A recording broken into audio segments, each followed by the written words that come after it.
Well, it's personal between me and you, and I'm going to do you some serious harm, you big stiff idiot. The Untouchable True School Sports Empire proudly presents something the boxing game's been missing. Hey, what's going on? It's your boy BT, and I came here to talk some boxing with the thousands of True School Sports subscribers. Now, you know, one question I frequently get from people, boxing fans, subscribers to the channel, people on Instagram, people on social media, in my emails sometimes. A lot of people like to ask me, BT, what are some fights you're excited for? Because people know I watch a lot of boxing. I'm very in tune to the schedule and what's going on and what's coming up. So they always want to know what I like to watch, so that maybe they can get put on the fights that maybe they overlooked.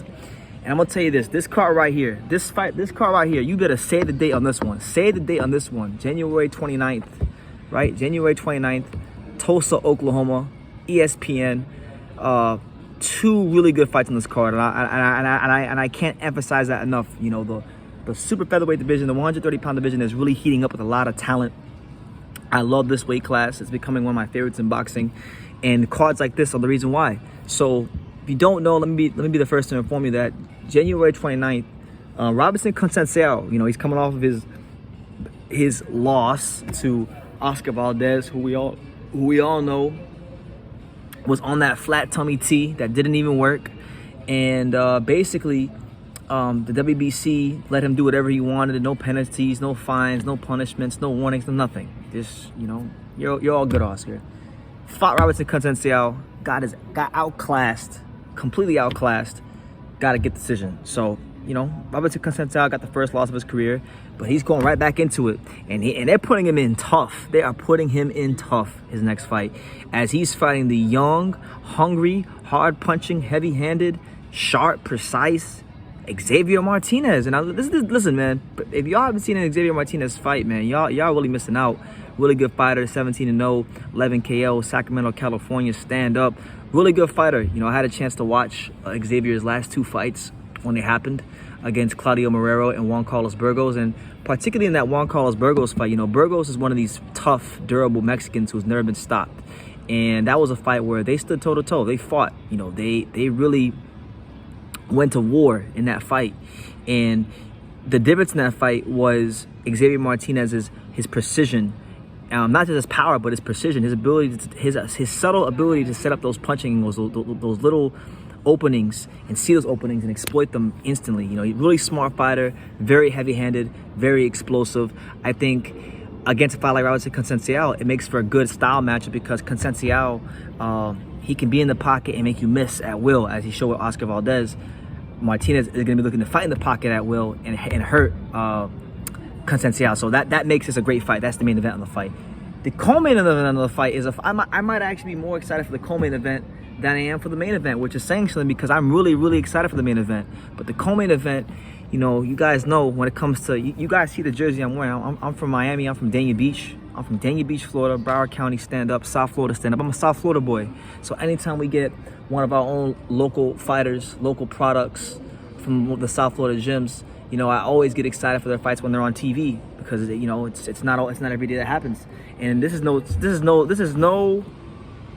different than any other time a South Florida fighter has been on TV. But you're gonna have Luis Melendez, who just had a very close fight with Thomas Matisse. Many people thought he lost, some people thought he won, but either way, he got the decision. He's trying to validate himself to the rest of the boxing world, and they're putting him in tough, as he's fighting Rene Tellez. Rene Tellez, you know, Rene Tellez is a fighter that most of you know him for either one or two fights. You either know him for being the guy that knocked out Carlos Balderas and ended that hype train real quickly, or you know him for being the guy that lost to Michel Rivera when Michel Rivera was on his way as a prospect. I like this fight because, from the Melendez side of things, it's a different fight than the last fight he had. The last fight, Luis Melendez fought one of the most experienced, athletic, smart, long fighters in the weight class in Thomas Matisse. Now he's getting a whole different animal in Rene Tellez, as Tellez is going to be in there in his chest, putting pressure on him. And you know, Luis Melendez, he's a very talented fighter. I still think he's got a lot of upside and has yet to show his best. And I think this has to be a fight where he shows his best, because now you're fighting known contenders, guys who have put in some work in the professional ranks. And you know, a lot of people have questions about Luis Melendez. He fought well against Matisse. He's never been at that level, and he found a way to win. And now he's gonna have another chance to do that. And Melendez is Puerto Rican, I believe. Rene Tellez is Mexican. I could be wrong, but I believe he's Mexican. So it's that Mexican-Puerto Rican rivalry once again. And look, speaking as someone who, I'm a Puerto Rican descendant. I gotta be honest, man. The state of Puerto Rican boxing has been sad. There's a lot of hype jobs in Puerto Rico. These people don't faint. Pisses me off. So the way these modern-day Puerto Rican boxers fight, they don't faint. A lot of them be folding under pressure. A lot of them are hype jobs. I don't believe Luis Melendez will be a hype job. I don't believe he will fold. And this is a fight where he has to prove me right. Because, when I interviewed Luis Melendez, he said, when I interviewed him, he looked me dead in my eyes with confidence and conviction and said, I am the next face of Puerto Rican boxing. You're talking to the next star of Puerto Rican boxing. It ain't these other guys are talking about. It's me.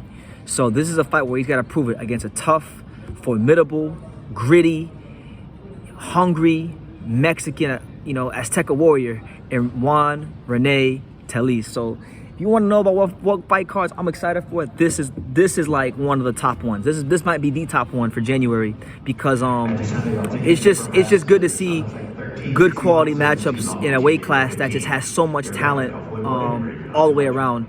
And for Robson Conceicao, I want to touch on him before in the video. For Robson Conceicao, when he fought Oscar Valdez, he looked like one of the best 130 pounders in the world that night. And I thought he won the fight. And I really do look at him as a world champion. But he's got to fight Martinez, where I think he's got to have that same type of performance. There's very few fighters in boxing that are consistent every fight. It's only the great ones like, Chocolatito, Gaio Estrada, Mayweather, Pacquiao. Them guys are always Canelo. These guys, Andre, these guys are always at a high level, seemingly every fight. Usyk, every fight. They don't really have much drops in their performances. We'll see if Conceiaco has a drop, because if the guy that fought Oscar Valdez shows up, I think he can beat Xavier Martinez, because I think he's got better footwork than Xavier Martinez. I think he punches hard enough to get his respect. I think he's very crafty. I think he has the capability to frustrate him, but that's easier said than done, because Martinez is crafty, Martinez is quick, and he's a smart fighter as well, and he's got heavy hands. So it's a good blend of skills he's bringing to the table as well, coming from Sacramento, California. So Tulsa, Oklahoma, gonna have a good fight on January 29th. I'm really excited about what's happening in the 130-pound weight class. The super featherweight division's heating up. Right now, the way it's going, it's looking like one of the best weight classes in boxing, honestly. So, yeah, man, let me know what you guys think. Who do you guys think will win these fights? I don't have any predictions yet, because I have to take some time to think about who I think will win. But, yeah, Xavier Martinez versus Robson Conceicao in the main event, and Luis Melendez versus Rene Tellez in the co-main event. Let me know what you guys think in the comments down below. Make sure you take the time to subscribe. And like I say in every single one of these videos, you can love me or you can hate me, but I'm just a kid from Daniel. So until next time, take care, guys. Thank you for watching another video on True School Sports, the home of boxing. If you made it this far, do me a favor and do yourself a damn favor. Hit that subscribe button and surely you will not be disappointed.